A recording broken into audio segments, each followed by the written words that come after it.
Muy buen día, cuarto segunda, buenas tardes, cuarto cuarta, espero que estén bien, que es lo más importante en este momento. En este caso, a cuarto segunda más que nada, puntualmente, le quería aclarar, no sé, pedí disculpas porque tampoco es un perjuicio demasiado grave el hecho de dejar una clase un día feriado, pero en el caso contrario se nos iba a amontonar con la clase del viernes y ahí sí capaz que representaría un problema mayor. Pero por otra parte, porque pensaba, o más que nada estoy profundamente convencido de que el general San Martín no solo no se sentiría ofendido con que en el día en que los argentinos y argentinas recordamos su memoria, honramos su memoria, recordamos su ejemplo, no solo no estaría en desacuerdo con que destinemos 15 minutos de ese día para estudiar, sino que lo consideraría o la consideraría una de las mejores formas de homenajearlo. Sin irnos demasiado del tema que nos convoca, hablándoles de los gauchos o de ciertos gauchos, les comentaba que me genera una particular admiración a aquella persona que es capaz de sustentar con su práctica cotidiana lo que predica con su discurso. Te digo la verdad, por ejemplo, para usar un caso o un ejemplo cotidiano que me involucra a mí me da frío el solo hecho de pensar que tengo que salir a la mañana a barrer el patio o a sacar las plantas al sol. Este tipo con una gripe impresionante y sin los aditivos, como diría Maradona, que existen hoy día, nada más y nada menos cruzó los Andes en defensa de los intereses no solo de su patria o de su quinta, sino de los de todas las naciones de Latinoamérica. Me parece que es un buen ejemplo a tener en cuenta y que aplica a nuestra propia cotidianidad. Tengo para mí que una de las mejores formas de homenajear a ese tipo que dijo seamos libres, lo demás no importa nada, es aprovechar de la mejor manera el tiempo que pasamos en el colegio para, por ejemplo, generar pensamiento crítico, para que nadie nos diga lo que tenemos que hacer ni nos impulse a perjudicarnos, para que nos hagamos de aquellas herramientas / armas que vamos a necesitar en la batalla de la vida una vez que ya no estemos en el colegio y vayamos a buscar laburo o a rendir un parcial en la facultad.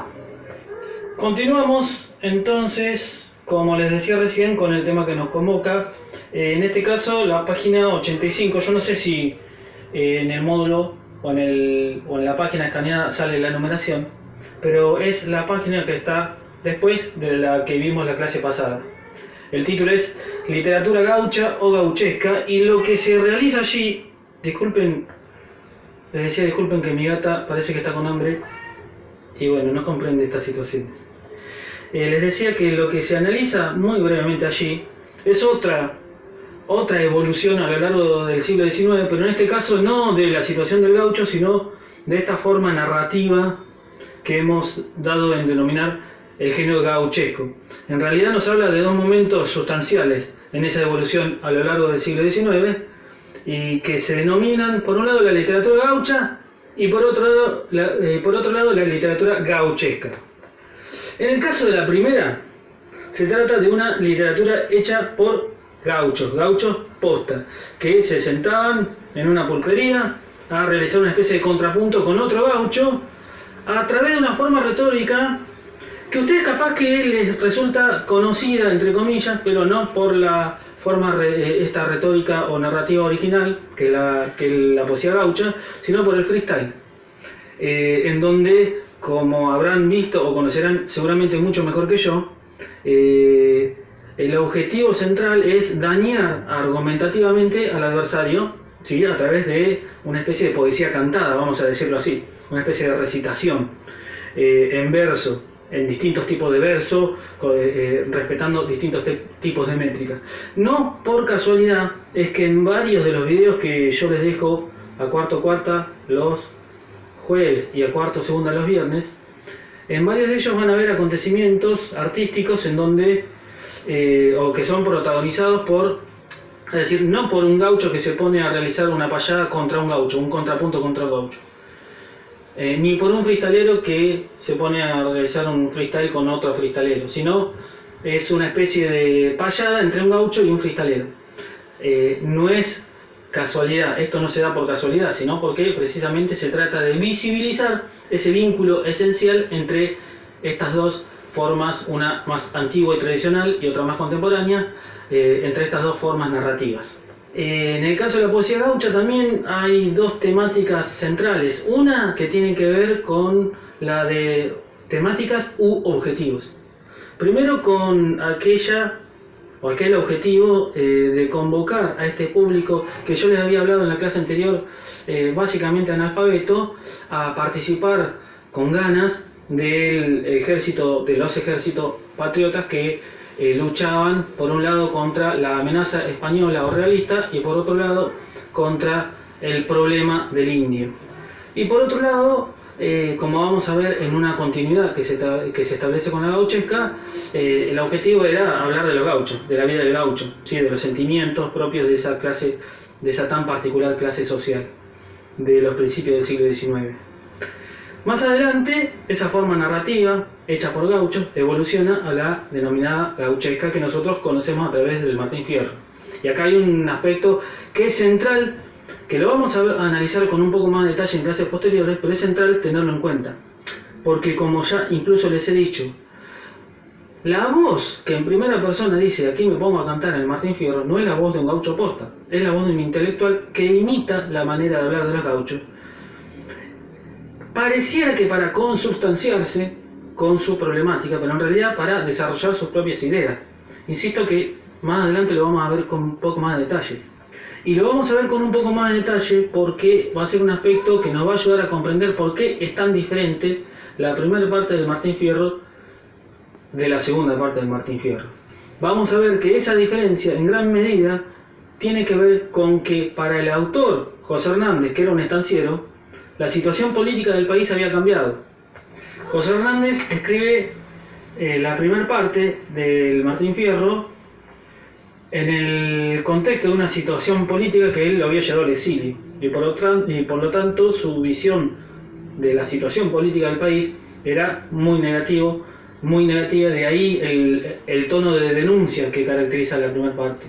Ya en la segunda parte vamos a notar que la situación política del país se había estabilizado, ya habían barrido con el problema del indio, ¿sí? Porque no había habido una sino dos campañas al desierto que no habían sido otra cosa que expediciones militares de exterminio a las culturas nativas. Entonces cambia la situación para el estanciero José Hernández, y el gaucho, que en la primera parte, cuando José Hernández estaba enojado con todo, era malísimo, se había convertido en un asesino, denunciaba el maltrato del gobierno, cuando cambió la situación y se volvió más favorable, más estabilizada, no había que combatir al indio, ya no estaba el peligro de la invasión, de una posible invasión realista o española, y necesitaban a los gauchos para laborar, el gaucho se vuelve bueno, de un momento para el otro. ¿Me explico cómo cambia la onda de una parte a la segunda? Entonces el gaucho se vuelve bueno, se vuelve respetuoso de la ley, pero no por su propio convencimiento, sino porque cambió la situación del autor. Entonces acá se nota uno de los aspectos claros y determinantes del género gauchesco. No habla el gaucho, habla el autor, que muchas veces es un intelectual que persigue otro tipo de intereses. Y esto es relevante porque en la última parte de la biografía ustedes van a leer que se hace mención a una especie de pacto o de alianza entre la voz del intelectual y la del gaucho. Bueno, es un tema para discutir o para problematizar, porque uno lo que interpreta cuando habla de alianza es interpreta una especie de pacto que se produce entre dos partes que se benefician por igual de ese acuerdo. Entonces lo que hay que pensar y analizar es si los intelectuales o los estancieros se beneficiaron por ese pacto de la misma manera que se beneficiaron los gauchos. Al final de la página tienen un detalle en un cuadro de las distintas etapas de esta evolución del género gauchesco, y en relación a las actividades va a pasar algo parecido a lo que pasó con las de la clase pasada. Va a haber puntos que ya los hemos desarrollado recién. Por ejemplo, el 1 dice: en un cuadro comparativo expliquen semejanzas y diferencias, es decir, en qué se parecen y en qué se distinguen la poesía gaucha de la poesía gauchesca. Punto 2. Enumerar las causas que dan origen al género gauchesco. Me parece que ya lo hemos visto. Punto 3. Nos habla de un tal Ricardo Rojas, que es un teórico de la literatura argentina, de hecho escribió una historia de la literatura argentina. Dice que la gauchesca se caracteriza por 3 aspectos. 1. El personaje protagonista es el gaucho. 2. Las historias se desarrollan en la pampa. Y 3. Se intenta imitar la manera de hablar de los gauchos, ¿sí? Nos habla de la representación del habla rural, es eso. Entonces, lo que les pide esa consigna es que ustedes establezcan si esos 3 aspectos aparecen desarrollados en la bibliografía que acaban de leer. El punto 4 les pide que lean 2 poemas, ¿sí? Que yo les voy a adjuntar para que les cueste menos trabajo buscarlos. En el punto 4a les dice, busquen y lean, obviamente, fragmentos de en el 4a, Cielitos de Bartolomé Hidalgo, y transcribí algunos versos en los que se evidencie la propaganda a favor de la independencia de España. Recuerden que precisamente ese era uno de los objetivos de aquella forma narrativa primigenia del género gauchesco, que era la poesía gaucha, en donde precisamente el objetivo era convocar a ese público analfabeto, los gauchos, a formar parte del ejército patriota que combatía contra los realistas o los españoles. La idea es que lo hagan ustedes, insisto, yo se los voy a adjuntar, pero por ejemplo, una posible respuesta podría ser, les voy a leer una estrofa, nada más muy breve, dice uno de estos cielitos de Bartolomé Hidalgo: hoy una nueva nación en el mundo se presenta, pues las provincias unidas proclaman su independencia. Cielito, cielo festivo, cielo de la libertad, jurando la independencia, no somos esclavos ya.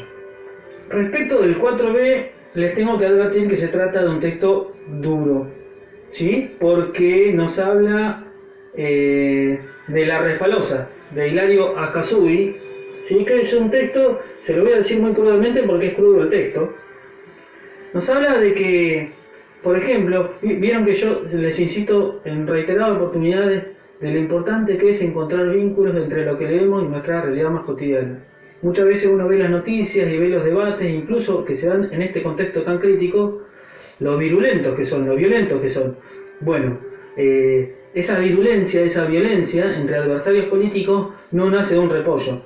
Y fíjense si no encontramos un ejemplo de esto que les digo en este texto que se llama La Refalosa. Miren, se los digo cortito. Los federales, había 2 bandos. Hoy hay el gobierno, antigobierno, bueno, estaban los federales y los unitarios. Posiblemente ya lo hayan visto en historia. Los federales capturan a un unitario, lo atan a un palo y lo torturan. ¿Cómo lo torturan? Le hacen tajos en el cuerpo, en distintas partes del cuerpo, por lo que obviamente sale sangre. ¿Por qué se llama La Refalosa el poema? Porque el tipo muere desangrado, refalándose en su propia sangre. Entonces lo que les pide el 4a es que ustedes identifiquen y describan cómo se describe a los federales, ¿sí? A los que realizan esa tortura. Bueno, como tipos muy democráticos o propensos al diálogo para solucionar las diferencias políticas, no se los describe. Hoy el final se le voy a dejar a Moyo, en realidad a un doctor que habla al final de una versión de Puente que grabó Moyo, Lula Bertoldi y la Orquesta del Colón. Las y los quiero mucho, cuídense.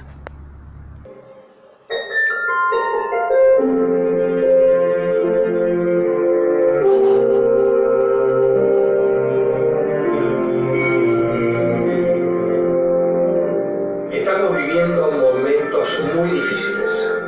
Por eso los invito a que cada uno de ustedes trate de cuidarse, no como un acto de egoísmo, sino como un acto de protección hacia los demás.